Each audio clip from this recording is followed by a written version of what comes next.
Os chourizos e as cancións somos protagonistas esta semana en moitos colexios da provincia, onde xa están a celebrar os tradicionais magostos. E compartindo esa celebración cos máis novos está hoxe María Calvo. Moi bons días, María. Non sei se xa están por aí asadas as castañas.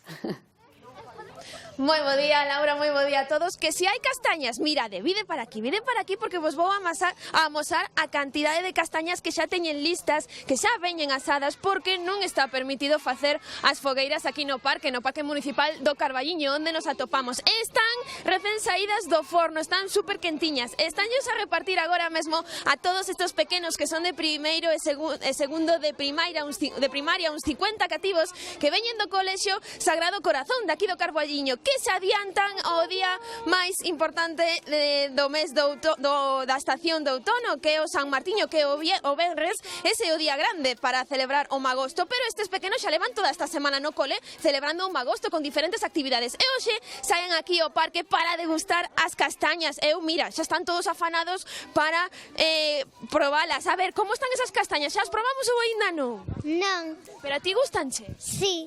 Sí, a ver, como lle dicimos a alguén que nunca probou a castaña que sabe? Ben. A castaña? Sí. Pero mirade que guapas, é verdad que sí? Están na casa vendo vos mamá, papá, os abuelos? Sí.